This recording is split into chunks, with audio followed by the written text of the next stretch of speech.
ശരി, മറ്റു ചില വിവരങ്ങൾ വിശേഷങ്ങൾ കൂടി കണ്ടതിന് ശേഷം തിരിച്ചെത്താം. ഹൈസ്കൂൾ വിഭാഗം ഉറുദു ഉപന്യാസത്തിൽ എ ഗ്രേഡ് നേടിയ പാലക്കാട് നിന്നെത്തിയ സഫാനയെയാണ് നമുക്കിനി പരിചയപ്പെടേണ്ടത്. മികച്ച വിജയം നേടിയതിൻ്റെ സന്തോഷം കേരള വിഷനുമായി പങ്കുവയ്ക്കുകയായിരുന്നു ഇവർ. എബി ജോൺ തോമസ് തയ്യാറാക്കിയ ആ റിപ്പോർട്ട് നിങ്ങൾ. നമസ്കാരം. വേദി 24ലേക്ക് അത്ര മാധ്യമ ശ്രദ്ധയൊന്നും തന്നെ വരാത്ത ഒരിടമാണ് ഈ കലോത്സവത്തിലെ വേദി 24 എന്ന് പറയുന്നത്. കാരണം രചനാ മത്സരമാണ്. നമുക്ക് അത്ര പരിചയമില്ലാത്ത ഉറുദു ഉപന്യാസ രചന പോലുള്ള മത്സരങ്ങളാണ് അവിടെ നടക്കുന്നത്. അതുകൊണ്ട് തന്നെ വലിയ രീതിയിൽ കോലാഹലങ്ങൾ കാണാത്തത് കൊണ്ടാവും മാധ്യമ ശ്രദ്ധ അത്രമാത്രം ഇല്ലാതെ പോകുന്നൊരു സാഹചര്യം. അവിടെ നടന്ന മത്സരം എന്ന് പറയുന്നത് ഉറുദു ഉപന്യാസ രചനയായിരുന്നു. ഹൈസ്കൂൾ വിഭാഗമാണ്. ഹൈസ്കൂൾ വിഭാഗത്തിലെ ഉപന്യാസ രചനയിൽ എ ഗ്രേഡ് കരസ്ഥമാക്കിയ ഒരു മിടുക്കിയാണ് ഇപ്പോൾ നമ്മുടെ കൂടെ ഉള്ളത്. പാലക്കാട് ജില്ലയിൽ നിന്നാണ് സഫാനയാണ് നമ്മോടൊപ്പം. സഫാന അതിൻ്റെ വിശേഷങ്ങൾ നമ്മോട് പങ്കുവയ്ക്കും. സഫാന, എങ്ങനെയുണ്ടായിരുന്നു മത്സരം? അതിൻ്റെ വിഷയം എന്തായിരുന്നു? സാമൂഹിക പുരോഗമനത്തിൽ സ്ത്രീകളുടെ പങ്കായിരുന്നു വിഷയം. അപ്പോൾ സമൂഹത്തിൽ കുറേ കാര്യങ്ങളിൽ സ്ത്രീകളുടെ പങ്കുണ്ടല്ലോ. ഈ ഒരു സമൂഹത്തിൻ്റെ പുരോഗമനം എന്ന് വെച്ചാൽ അതിൽ ജനങ്ങളുടെ പുരോഗമനം ആണല്ലോ. അപ്പോൾ ചെറുപ്പം മുതലേ ഇപ്പോൾ കുട്ടിക്കാലത്ത് ഒരു കുട്ടിയെ നല്ല സമൂഹത്തിലേക്കായിട്ട് മോൾഡ് ചെയ്ത് വിടുന്നത് അവരുടെ അമ്മയാണല്ലോ. അമ്മക്കാണല്ലോ അതിൽ ഏറ്റവും വലിയ പങ്കുള്ളത്. അപ്പോൾ അതിനെക്കുറിച്ചിട്ടും ശരിക്കും അല്ലേ?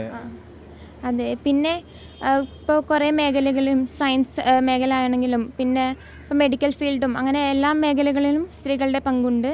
അപ്പോൾ എല്ലാ പുരോഗമനത്തിനും സ്ത്രീകൾ ഉണ്ട്. അതെല്ലാം വിശദീകരിച്ച് തന്നെ എഴുതിയിട്ടുണ്ട്. ഈ ഉറുദു പഠനം എങ്ങനെയാണ്? നേരത്തെ തൊട്ട് പാഠ്യവിഷയമായിട്ട് തന്നെ പഠിക്കുന്നുണ്ടോ?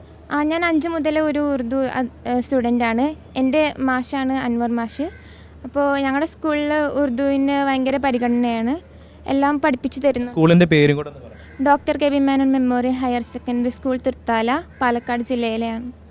മറ്റ് ഈ കലോത്സവത്തിലല്ലാതെ വേറെ ഏതൊക്കെ മത്സരങ്ങളിലാണ് പങ്കെടുത്തിട്ടുള്ളത്? കലോത്സവത്തിന് മുമ്പ് വന്നിട്ടുണ്ടോ? ഞാൻ ടാലൻറ്റ് ടെസ്റ്റിൽ പങ്കെടുത്തിട്ടുണ്ട് ഉറുദു. അങ്ങനെ കുറേ ഇങ്ങനെ പോയിട്ടുണ്ട് സ്റ്റേറ്റിലേക്കൊക്കെ.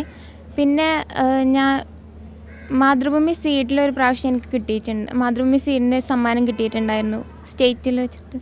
അങ്ങനെ എന്തായാലും മാഷും കൂടെ നമ്മോടൊപ്പം ഉണ്ട്. മാഷ് ശരിക്കും ഒരു സന്തോഷമുള്ളൊരു സമയമാണ് ഇന്നിപ്പോൾ. എന്തായാലും സംസ്ഥാന കലോത്സവമാണ്, അതിലാണ് എ ഗ്രേഡ് കിട്ടിയിരിക്കുന്നത്. അപ്പോൾ എങ്ങനെയാണ് ഈ ഒരു റിസൾട്ട് വന്ന സമയത്ത് ഞാൻ നിങ്ങളുടെ ആഘോഷമൊക്കെ കണ്ടിരുന്നു. നമ്മൾ പെട്ടെന്ന് അങ്ങോട്ട് വരാൻ കഴിയാത്ത ഒരു സാഹചര്യം ആയതുകൊണ്ടാണ്. അപ്പോൾ എങ്ങനെയായിരുന്നു ആ ഒരു സമയം? വളരെ സന്തോഷം നിറഞ്ഞ ഒരു സമയമാണ്.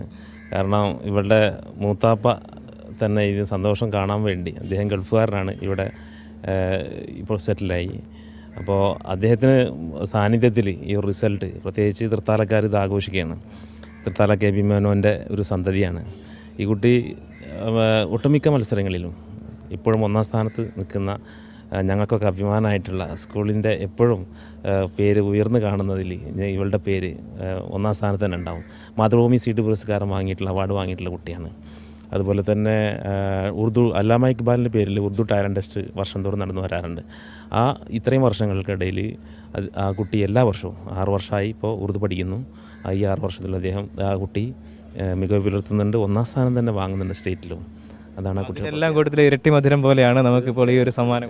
തീർച്ചയായിട്ടും. ഈ ഉറുദു ഇപ്പോൾ പാലക്കാട് പോലുള്ള സ്ഥലങ്ങളിലൊക്കെ, മലബാർ മേഖലയിൽ ഉറുദുവിനൊക്കെ വലിയ പ്രചാരമുണ്ട്. അങ്ങനെ ആ നിലയിൽ തന്നെ സ്കൂളുകൾ തന്നെ ഏറ്റെടുത്ത് അങ്ങനെ അതിനൊരു പ്രാധാന്യം കൊടുക്കുന്നുണ്ട്. പാലക്കാടുള്ള അവസ്ഥ എങ്ങനെ?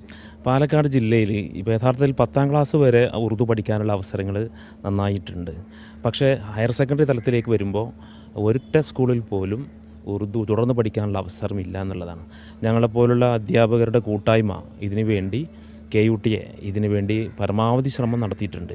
മന്ത്രിമാരെയും മുഖ്യമന്ത്രിമാരെയും മാറി മാറി വരുന്ന ഭരണക്കാരെയും ഞങ്ങൾ എല്ലാ വർഷവും കാണാറുണ്ട്. ഇപ്രാവശ്യവും ഞങ്ങൾ ഇപ്പോൾ നവകേരള സദസ്സിൽ വരെ ഞങ്ങൾ നിവേദനങ്ങൾ സമ്മാനിച്ചിട്ടുണ്ട്, ഞങ്ങൾ കൊടുത്തിട്ടുണ്ട്. ഞങ്ങൾ അവലാദികൾ അവരോട് പറഞ്ഞിട്ടുണ്ട്.